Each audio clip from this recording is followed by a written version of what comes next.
The Fratelli Maserati got their automotive start building 2.0-liter Grand Prix racers for Daihatsu while overseeing their own spark plug manufacturing business.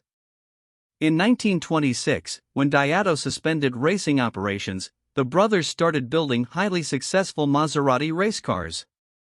To improve profits and ensure funding for their racing efforts, the brothers set about adapting their winning 1.5-liter racing engine and chassis for road use in 1941, with the resulting S6 GranTurismo appearing in 1947.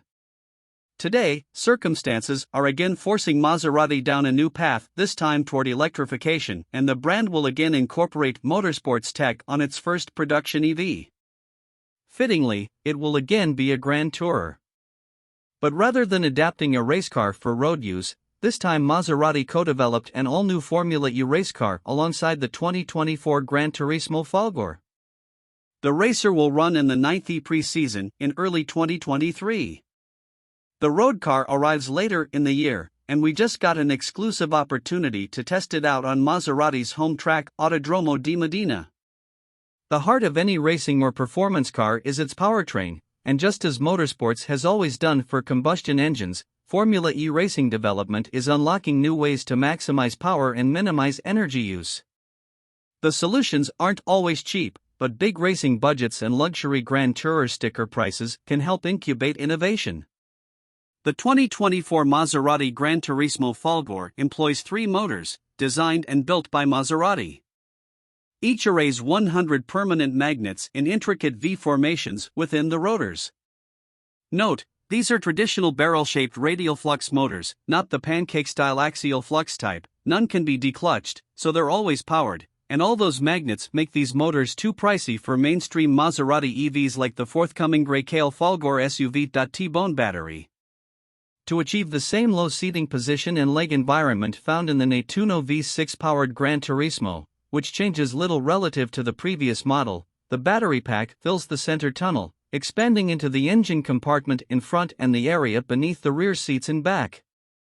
Pouch-style batteries comprise 32 modules to form the pack, which is built at Maserati's Mirafiori factory near Turin.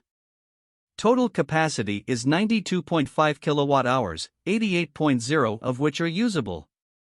The 800-volt pack can be DC fast-charged at 270 kilowatts, taking the battery from 20 to 80% in 18 minutes. Level 2 AC charging can be as fast as 22 kilowatts with a 100-amp L2 charger, and an upgrade to 300 or 350 kilowatts fast charging is anticipated. These inverters are sick. Each motor gets its own power inverter to convert DC battery power to AC motor power or vice versa, and Maserati says it will be first to production with these more efficient, costlier Formula E-derived silicon carbide MOSFET inverters. They play a key role in delivering both the GranTurismo's power and its comparative efficiency. How powerful and efficient. All those permanent magnets can handle a lot of electromagnetism to deliver stout torque over a wide RPM range. Each motor can deliver 402 horsepower and 332 lb-ft of torque to the road. But the battery can only deliver 751 horsepower total, and then only for 30 seconds of continuous full power. Note that the system can recover a total of 818 horsepower worth of reg braking. And although the EPA has yet to get its hands on a 2024 Maserati GranTurismo Folgore for testing, the manufacturer expects a 250-mile rating, impressive given the car's size, long-legged gearing, and lack of a disconnect mechanism for highway cruising, which aren't a thing in racing. How fast? Top speed is 200 miles per hour, and the 2024 Maserati GranTurismo Folgore gets there with a single-gear ratio by spinning the motors to 17,600 RPM through 6.90 to 1 gearing in front, 7.20 to 1 in back. The difference accommodates staggered 265/35 20-inch front and 295/30 21-inch rear tires. Even with such comparatively tall gearing, the battery and motors are stout enough to catapult the GranTurismo Folgore to 60 miles per hour in 2.6 seconds. Keep the accelerator on full bore, and the car hits 124 miles per hour in 8.0 seconds and reaches top speed in 32 seconds, just as the battery begins to reduce power. Chassis mods. Designing the car for both IC and BEV power from the outset means the only structural differentiation required is in the rockers, central tunnel, trunk floor, and front engine compartment. The Folgore is filled with electronics, motors, and batteries, so there's no frunk storage space. Suspension links are all identical, and height-adjustable air springs and electrically controlled dampers are standard on all GranTurismos, though the springs, dampers, and their programming differ between ICE and BEV models. How does it drive? Our December drive was entirely on the track to avoid Italy's mandatory winter tires, which would have kneecapped at limit handling. Pressing the start button on the steering wheel summons a deep basso thrum that seems as loud outside as the previous model's V8, though Maserati might lower the 107 decibel volume for production. Maserati engineered the sound to incorporate fourth-order V8 vibes. Inside, the sound becomes more pronounced in the more aggressive drive modes, and it rises and falls as appropriate when driving. Having the track to ourselves, we started out pretending it was a rural road to sample the max range and, default, GT modes at a leisurely pace. These limit power to a still stout 600 horses, plenty for merging or passing. With full stability control, vigilance and force, dynamics are perfectly neutral and benign. Sport and Corsa modes dial back the nannies, and Corsa permits separate fine-tuning of the traction control and rear torque vectoring systems from neutral to track to drift. Our most satisfying drifts occurred in the track setting, but that may have been because the tires had heated sufficiently to stick better by the time we tried drift. Regardless, the 2024 Maserati GranTurismo Folgore proved to be a deft dance partner. It's a full-figured one, though.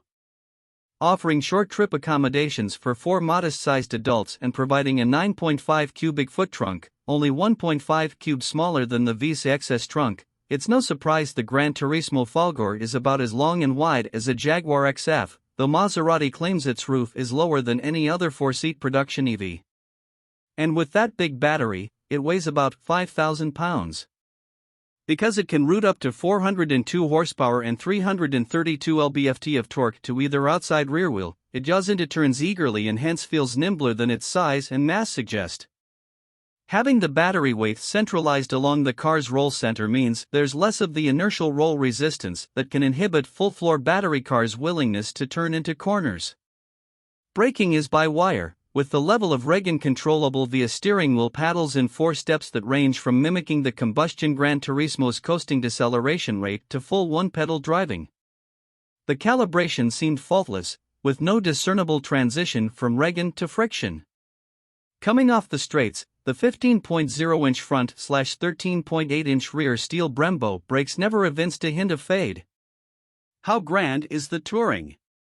The car we sampled had a Folgore-only interior, rendered in a stunning Wedgwood blue and ivory two-tone featuring a pattern of radiating rays embossed in the leather. The inserts were an Alcantara-like material called Econyl, made from recycled fishnets to help clean up the oceans, currying favor with Neptune, whose trident adorns all Maseratis. The center console is finished in matte carbon fiber weave that incorporates copper strands. The double-screen central display, borrowed from the Grayscale SUV, places infotainment above the transmission shift buttons with another screen beneath that controls climate and other systems, including the headlights. The Dodge SRT gang surely helped program the upper screen, as there are myriad performance gauges, a drag racing screen, and more, all rendered in Maserati fonts. The 2024 Maserati GranTurismo Folgore is a comfortable, relaxed, continent crosser, DC fast charger network permitting, very much in the vein of a Bentley Continental. It's gorgeous inside and out, and it manages to feel like $200,000 well spent. We look forward to spending more time in the 2024 GranTurismo Folgore as we approach its third quarter 2023 US launch. Bonus, we drive the GranTurismo Folgore on Maserati's high-tech simulator. Much of the development work on both this GranTurismo and the MC20 supercar was conducted prior to the construction of a single prototype, using the Advanced Dynamics Simulator at the Maserati Innovation Lab. The company swears the lap times generated here were matched by the same pro-driver in an actual car running the same calibrations. The sim rig perches a realistic cockpit atop a 6-axis lateral motion unit to generate acceleration, braking, and cornering G-loads. 3 angled actuators add pitch, dive, and roll, while 5 more shakers contribute higher frequency powertrain and chassis vibrations. Then there's a 5-point harness and seat cushion bladders that help sustain the impression of acceleration and braking events that may last longer than there's physical room to simulate via moving the cockpit. Naturally, there's a seamless 270-degree screen onto which photorealistic high-resolution graphics are projected, and vehicle and powertrain sounds are piped in. After lapping for real all morning on Maserati's home track, the Autodromo di Modena, the team loaded the programming for it and the 2024 GranTurismo Folgore onto the simulator, and I tried it for maybe a dozen laps. My hat is off to the Maserati driving aces who could divine chassis tuning changes in this environment, because while the cornering forces, especially in the tightest turns, felt quasi-realistic, I couldn't sense acceleration and braking performance accurately enough to gauge my speed using visual cues alone. As a result, I braked way too heavily into every turn on my first few laps. Later braking then resulted in spins and crashes I, thankfully, never experienced on the rail circuit. Simulators all struggle to align physical motion your inner ear senses with the visual information your eyes take in, which frequently results in kinetosis, motion sickness, so the operators were highly impressed that this noob lasted so long without barfing. This simulation rig has been in use since 2013, and 2 more static simulators at the MIL help provide hardware-in-the-loop development of various chassis and driver assist systems as well as the user interface.